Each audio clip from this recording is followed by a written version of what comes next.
I'm Michael. I'm a graffiti writer and filmmaker. I never hit the streets or anything. Mostly I would just sit at home and tag in my black book, or I would hang out in this garage with my old crew. This room is full of old tags, which are covered with even older tags. There's a lot of great memories in here. I love graffiti. It's no different than Da Vinci's or Michelangelo's work. Just because it's on the back wall of a warehouse or on the side of a record store doesn't mean it's not a stunning, valid artistic statement.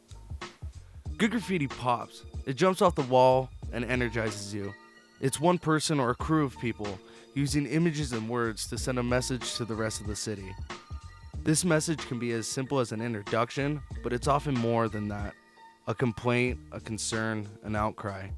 During its runtime, graffiti becomes a part of a city's collective personality.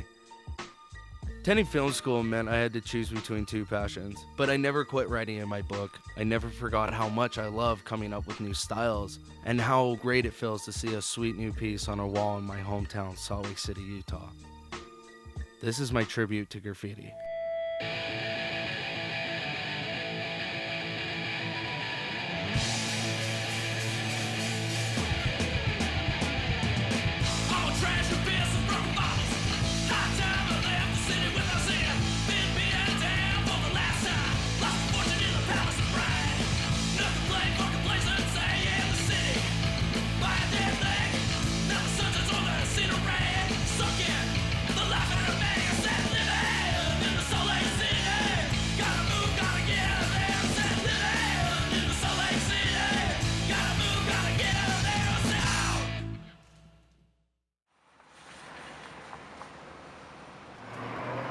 What I'm doing on the outline is I'm going once through to try and clean up the inside.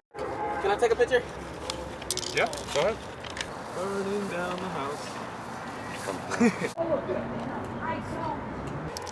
So I see what you're saying. This is normal. Pretty much we just wanted to see what you guys thought about it. I think it's awesome. Yeah, it's pretty sick. What is kind of like your ideals on graffiti and stuff? I really like graffiti and art. That kind of street art, if there's a wall that's up and, it's set aside for that purpose, no problem. Otherwise, it's property damage and it's illegal. I've never really looked at it, to be honest, but now that I look at it, sick. it actually is pretty. You see, there's like a well. I think it's well executed, and it does add some color to what otherwise would be a little bit of a... First time I picked up a can, I was probably like 7 years old. I found a can of this silver spray paint and went to town on my neighbor's bushes, and I got my ass whooped. As far as picking a can up, I think I waited for that. I was a little bit more patient. I had a lot of mentors that told me how it should be done and that you always have to draw for a really long time. It was probably 13, and me and my buddies were really drunk, and we decided to go mess some stuff up. I mean, first time I picked up a can, I remember it was actually kind of weird, but it's like in Scouts. I remember no, seriously, they had us, we were like painting things, and I was just like, this is an amazing thing.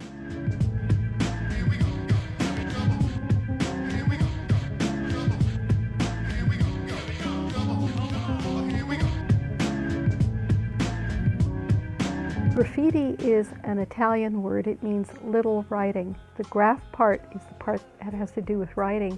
We find it in other words as well, like orthography. So the fact that it comes from Italian means that it isn't something that was developed here, and that it has quite a long history.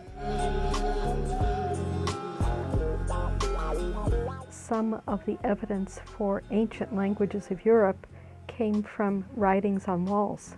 When the Israelites were enslaved in Egypt, one of the ways that the angel of God, the destructive angel that was going to be killing people but allowing the Jews to continue, there were images painted on the doors of the Israelites that protected them, but not on other people's doors. So that would have been back about 4,000 years ago.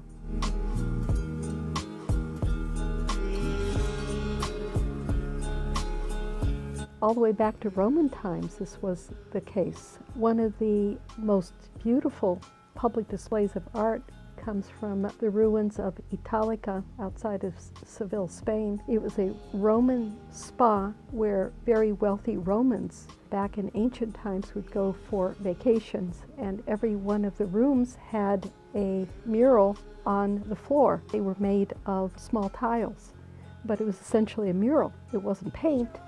It wouldn't have lasted this long if it was paint, but it's the same idea. It's public display of art, showing who the people are and giving everybody the opportunity to have a beautiful experience.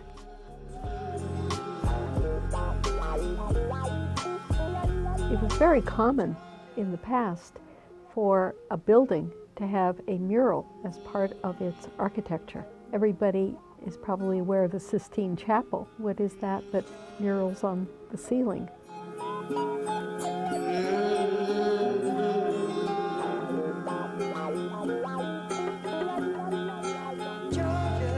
In the 1950s and 60s, people would still write, Kilroy was here, in all kinds of places. You would find it on rocks, you would find it on walls, you would find it a lot of places. It was a joke. It was like a public joke that everybody took part in. One of the things that was really common during the Vietnam War were peace signs. You would see peace signs everywhere. It had nothing to do with hip-hop culture, it had nothing to do with Eric Clapton, it had nothing to do with rockers. It had to do with a public statement of who we were and what we were trying to do with our lives.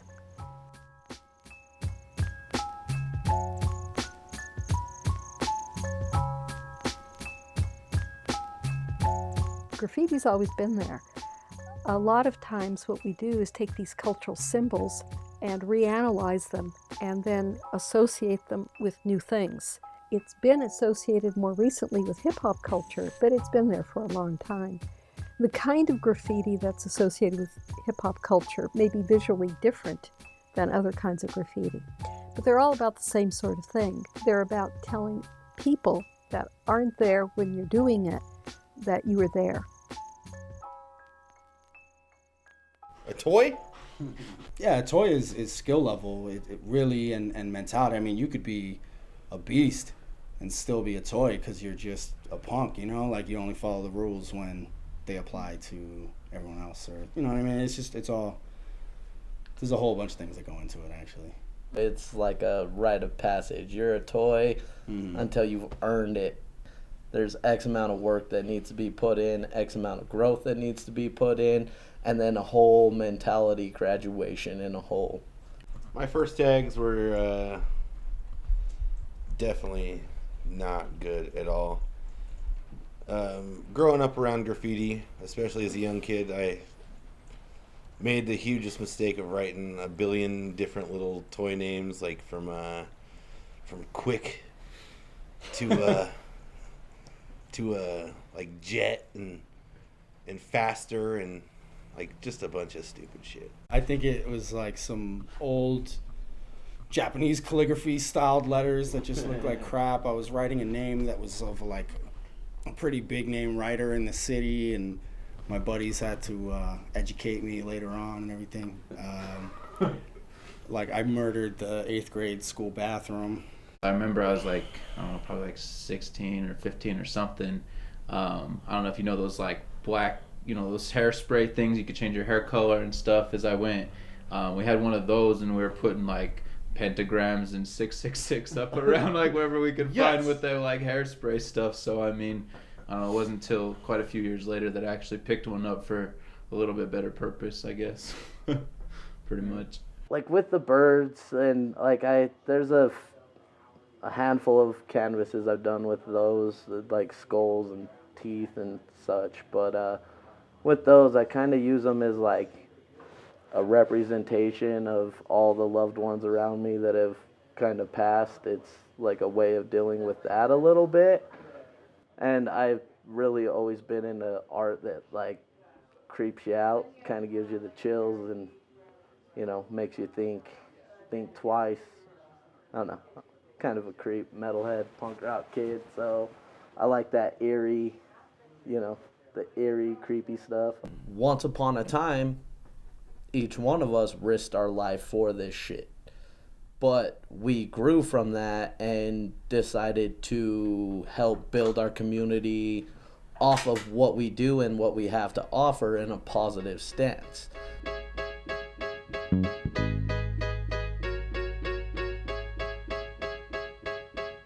Giving to the homeless this is big. It's a good art. We're giving you a message, you know, read it and think about it, you know what I mean? And that's what I do. I walk by it and read it every day and it goes to my mind, you know what I mean? And I'm just a really thankful guy. We have other options available right now, and we're actually doing our best to give graffiti a good name.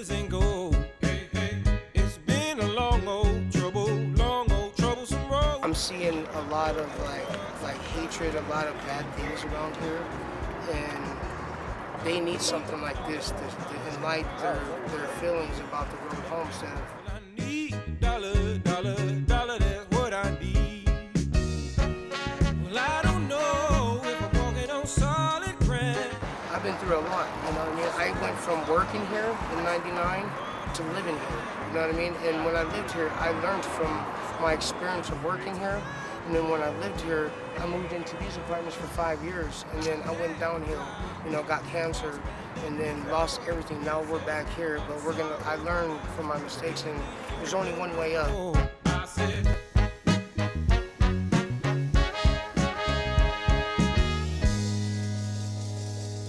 Anyone that knows me knows, like I was kind of talking about with the deaths earlier, you know, like I lost both my parents when I was a kid, and just a couple situations where it's like maybe I shouldn't have walked out unscratched, and you know what I mean? And it kind of had me thinking on that guardian angel sense. Like crews are usually just, you know, your crew, the people you hang out with the most, the people you paint with, the people you're good friends with. As graffiti's gotten bigger though, it's become more of a, you know, how many solid members you can get in, but you can be in as many crews as you really want to rep. I'd never really been in a lot of crews. I didn't want to be in a lot of crews. I didn't want to rep a lot of things. I wanted something that was solid. I wanted something that people not necessarily would look to on the street for like inspiration, but something that like when they found out about it, they understood that it was a family thing. It was like a group of people that would, at the drop of a hat, kick anyone's fucking ass that's fucking with you. Kids will start joining multiple crews. Like in my mind, it has always been like you join a crew and then you move up and you get to another crew and then you go to another crew. But like to me, crew has always been like, who are my friends? Who is my family? Like who can I trust? It's always been more than an art thing to me. It's like, this is somebody I can rely on in a sticky situation. First crew, easy. NVS. For real. First and last. I seriously, first and last, end all crew. I didn't get with crews because, they probably didn't want me, honestly. But the realistic thing is I thought they were bullshit because, you know, like some of the people mentioned is with the politics and, you know, I never, the people that I learned from are dope. You know, they're cool. They had their crew, you know, PAK, those punk ass kids, and Dead Poet Society, some other different things, I think. But I was never, you know, officially, if there ever was a thing, a part of that. And for me, it just became trying to master this, to be, learn something, to take my art to the next level. And, you know, I became friends with these guys. And, you know, eventually I got into the invitation to be crew, and I accepted, and it was fucking dope. So we have been the crew to paint for Hip Hop Roots for 3 years straight now. We've been there since day one and pretty much not skipped a date. A lot of music promoters in Salt Lake have seen that and also reached out to us. Hip Hop Roots is a community event. We bring people together to excel and push each other forward with music and art.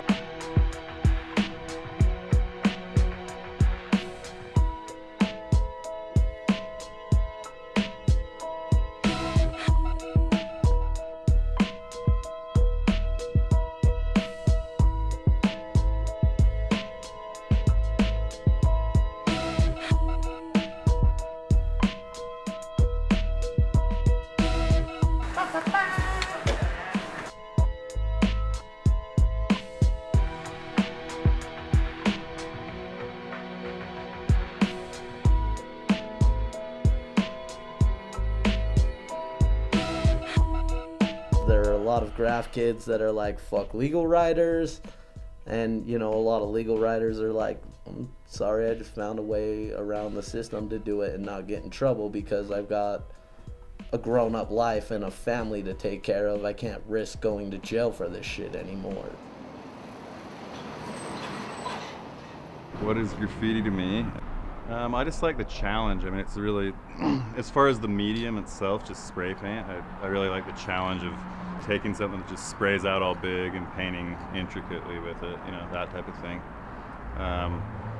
And also it's a challenge just to, you know, obtain the paint, you know, paint this large, not get tackled by a cop while you're doing it, all that kind of stuff. You know, I mean, that's just part of the challenge of doing it. My kids are 11 and 12 years old, the older ones are. I also have 2 babies too, but they're younger. My daughter, Avalie, she was just born. It's my 4th daughter.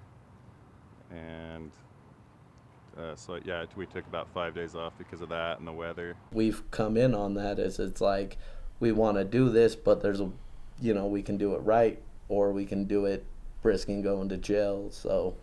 Or you can do both. That's why we just You can do both. That's it. That's why I don't like to do both. And another major reason I wasn't able to be here is because the detective issued a warrant for my arrest. So I had to go and post bail and get book and released and retain a lawyer for graffiti that they don't have proof I did, and they have no sufficient evidence for the case. West Valley and Unified Police have taggers in their sights. The agencies are talking about a crackdown that began months ago and has already resulted in a number of arrests and dozens of solved cases. I mean, essentially, it's just the cops are, you know, they're trying to make a difference. I get it. Good luck. But I don't know. It seems like in Salt Lake, they're just trying to make an example of people to try and put a stop to it for the future generations. Graffiti has been around before spray paint existed. So graffiti is not going away. There will always be a child, an adult, somebody who wants to pick up some writing utensil and write their damn name. True graffiti isn't legal, so. Graffiti is usually thought of as something that's spontaneous and, you know, in a counterculture kind of way. This is bringing graffiti as art to people in almost a poetic way. It seems like a very positive thing to have out there. Aside from the artistic crime aspect of it, you know, you're ruining lives. Because most graffiti artists that I've met, and I personally know, it's like, that are into that aspect of it, they don't do anything wrong except put their mark on a wall.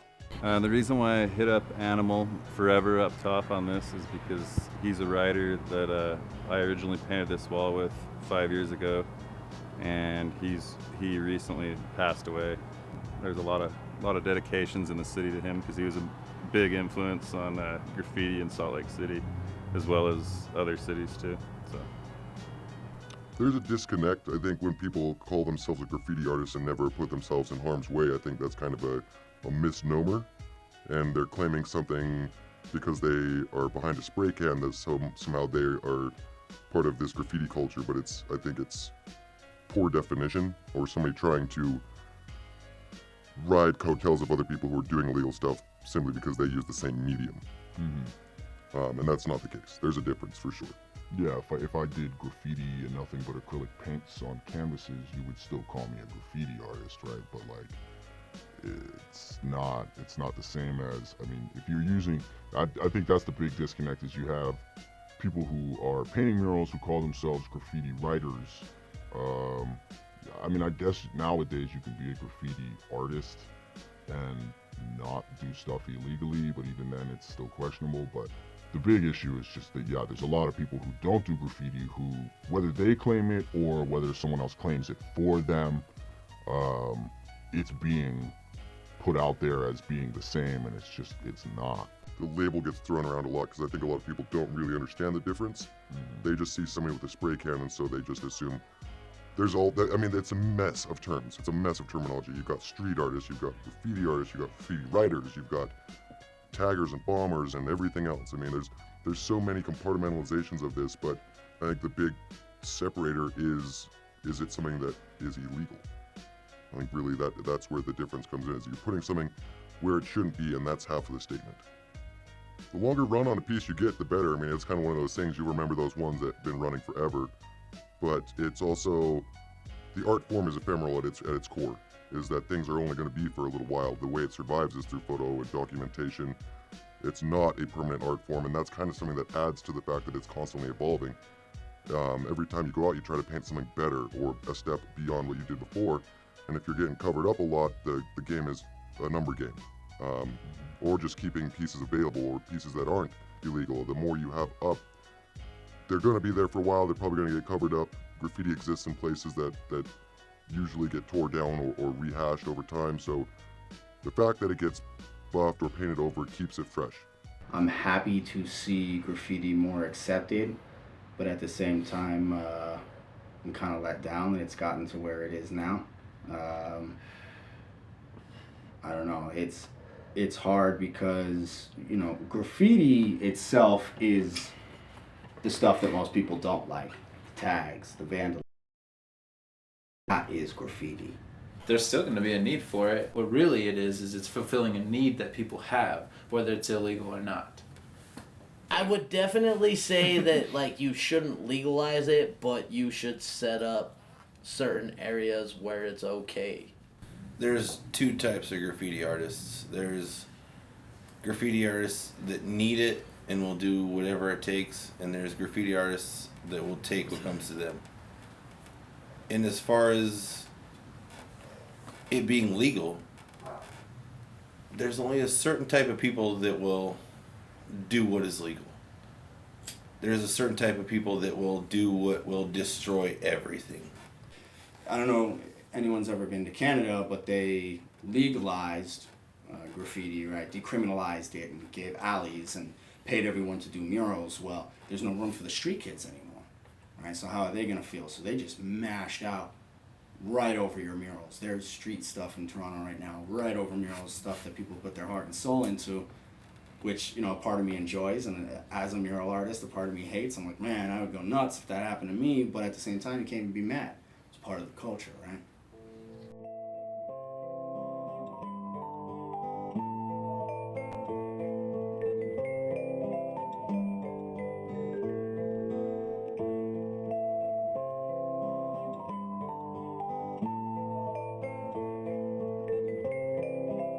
The abstract then becomes the reality.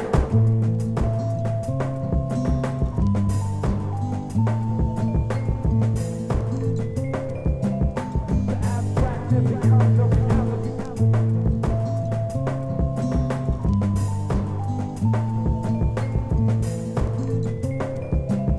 The abstract then becomes the reality. It's given me something to live for. It's given me confidence. It's helped me improve as a person and an artist. So I'm forever grateful for this shithead community that was thrown upon me. You know what I mean? As far as the government is concerned, like, yeah, we're fucking assholes. But at the same time, this asshole shithead community that I was thrown in has helped me grow as a person and actually helped me care for my community more than I ever have in my entire life. You're a graffiti artist if you don't do it illegally. You're a graffiti writer if you do it illegally. We just want to be who we are. We want to do what we do, and we want to do it well, and that's that. I think it's a great form of expression. You can ruin your life over this shit. If you're gonna make a statement, make it with beauty. People aren't doing it because it's illegal. People are doing it because either they want some recognition for themselves or they have something to say and they want recognition for that. A lot of doing this has to do with saying to people, this is who we are, who are you? Now I'm back on it, warrants cleared, finished the mural, and good to go on to the next project. Whoever has put this together, this is absolutely beautiful. As far as NVS is concerned, we are a mural company. We're working members of society. I think the big separator is it something that is illegal? Oh yeah, I think it's awesome. Yeah, totally. I don't like tagging. I do like art. So when graffiti's art, I'm for it.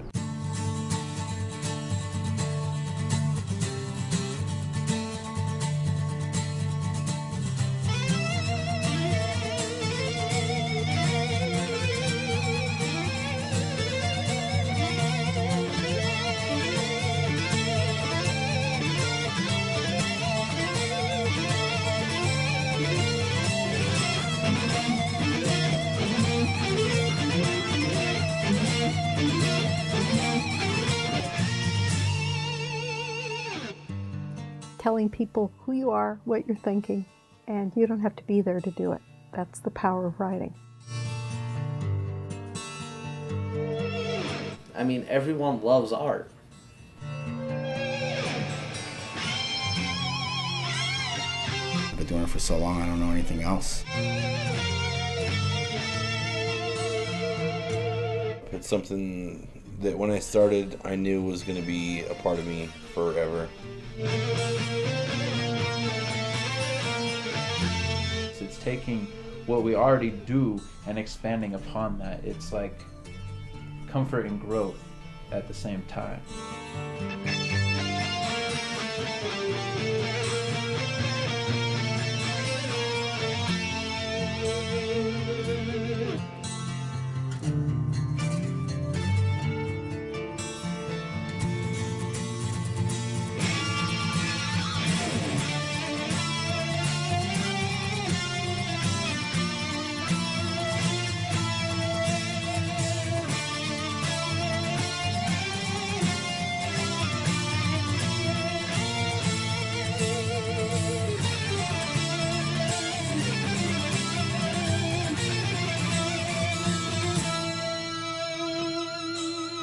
Everyone wants to be known.